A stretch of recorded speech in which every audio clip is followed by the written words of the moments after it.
नमस्कार दोस्तों, मैं आपका दोस्त प्रदीप और आज मैं अपनी सेकंड वीडियो बना रहा हूँ ग्रीफ के ऊपर। मैं आशा करता हूँ कि आप सब लोग कुशल मंगल होंगे। तो चलिए बात करते हैं ग्रीफ। ग्रीफ क्या होता है? कि नेचुरल रिस्पॉन्स होता है जब हम कभी भी अपने जीवन में अपने किसी मित्र, फैमिली मेम्बर या परिवार के सदस्य को खो देते हैं, या फिर नौकरी चले जाने पे, या फिर अपना कोई रिलेशनशिप एंड हो जाने पे। ये हमारे बॉडी का और हमारे माइंड का एक नेचुरल प्रोसेस होता है। ग्रीफ या फिर हिंदी में अगर इसे कहें शोक, जब भी कोई व्यक्ति शोक में होता है तो वो बहुत सारे इमोशंस एक्सपीरियंस करता है, जैसे कि दुख, सैडनेस, लोनलीनेस, डिप्रेशन, या फिर उसका मूड लो रह सकता है ग्रीफ के दौरान। और हर कोई व्यक्ति अलग अलग तरीके से शोक मनाता है। कभी कभार अगर मान लो आज हम बात कर रहे हैं कि अगर परिवार में किसी सदस्य या मित्र की अगर मृत्यु हो जाए, तो हर व्यक्ति इसको अलग अलग तरीके से एक्सेप्ट करता है और हर कोई व्यक्ति नॉर्मली हर कोई इससे बाहर आ जाता है। तो कुछ व्यक्ति हैं जो कुछ लंबे समय तक डिप्रेस रह सकते हैं, लेकिन परिवार के सपोर्ट से या दोस्तों के सपोर्ट से हर कोई व्यक्ति शोक या ग्रीफ से बाहर आ सकता है। इसके अंदर कोई व्यक्ति 1 महीना ले सकता है, कोई 6 महीने ले सकता है, या फिर कोई व्यक्ति कुछ साल ले सकता है। तो जब भी हमारा कोई लॉस होता है, जैसे कि किसी की मृत्यु हो जाने पे, इनिशियली जैसे कि हम सब ये मना करते हैं कि या सोचते हैं यार ये हुआ ही नहीं, हमारा जो परिवार का सदस्य अभी भी जिंदा है या फिर वो वापस आ सकता है, तो हम ये डिनाई कर रहे होते हैं। ये हमारी बॉडी का एक नेचुरल रिस्पॉन्स होता है ताकि वो हमें दुख से बचाए।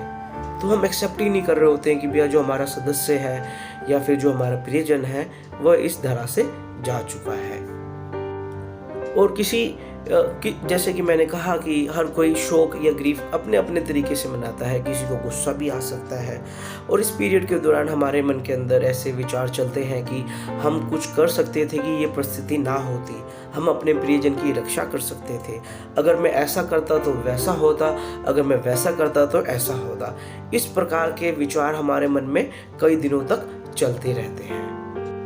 लेकिन हमें शांति तभी मिल सकती है जब हम पूर्ण रूप से दिल से एक्सेप्ट करें कि हमारा जो प्रियजन है इस पृथ्वी से जा चुका है। जब तक हम ये एक्सेप्ट नहीं करेंगे तब तक हमारे मन के अंदर हमारे विचार हमें घेरे रहेंगे। अगर आप भी ऐसे ही किसी पीरियड से गुजर रहे हैं तो आपको एक्सेप्ट करना पड़ेगा कि जो आपका प्रियजन है वो जा चुका है, उसने शरीर त्याग दिया है और वह वापस नहीं आ सकता है।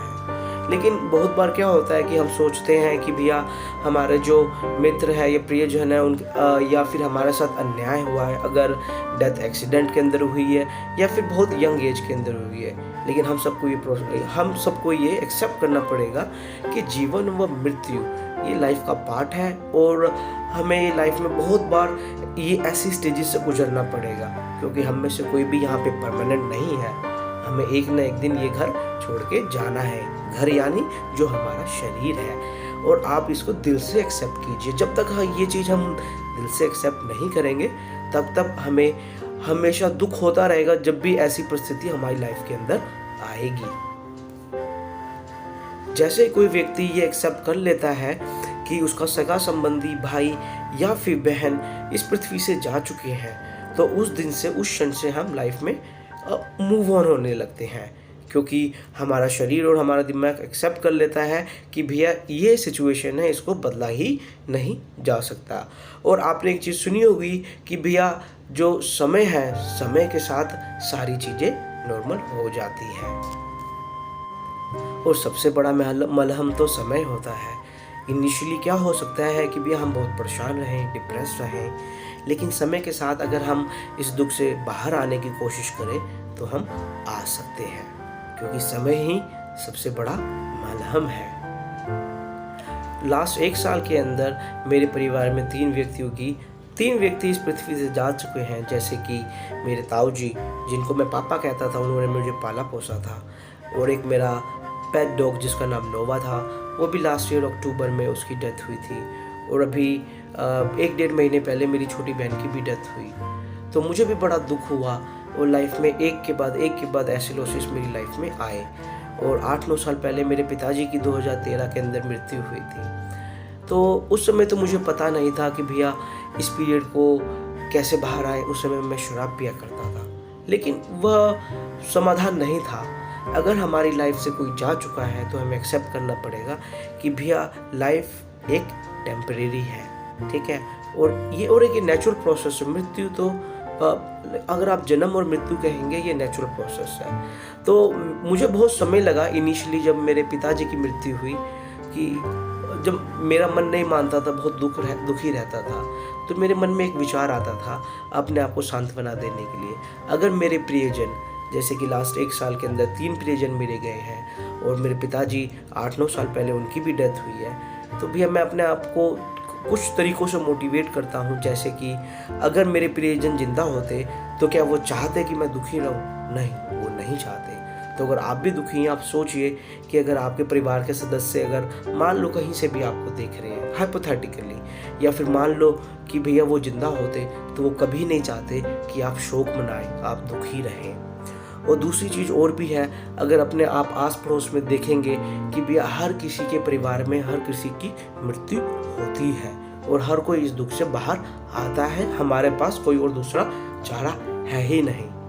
मृत्यु एक शाश्वत सत्य है जिसको किसी भी परिस्थिति में हम बदल ही नहीं सकते हैं। अगर आप किसी कारणवश अपने दुख से बाहर नहीं आ पा रहे हैं तो आप ट्रेंड साइकोलॉजिस्ट की मदद ले सकते हैं, या फिर आप एक लाइसेंस मेंटल हेल्थ प्रोफेशनल की मदद ले सकते हैं। विदेशों में एक थेरेपी बहुत प्रचलन में है जिसका नाम है ग्रीफ काउंसलिंग। तो आप किसी ट्रेंड साइकोलॉजिस्ट से बात कर सकते हैं। अगर आप अपने दुख से बाहर नहीं आ पा रहे हैं, अगर आप बहुत डिप्रेस्ड हैं, तो एक ट्रेंड मेंटल हेल्थ स्पेशलिस्ट आपकी बहुत सहायता करेगा ताकि आप अपने इस दुख से बाहर आ सकें। अगर आपके जीवन में भी ऐसी परिस्थिति चल रही है तो मैं भगवान से प्रार्थना करता हूँ कि आप अपने इस दुख से बहुत जल्दी बाहर आ सकें। आपका जीवन मंगलमय हो। मैं आपका दोस्त प्रदीप। अपना ध्यान रखिएगा। Bye and have a blessed day.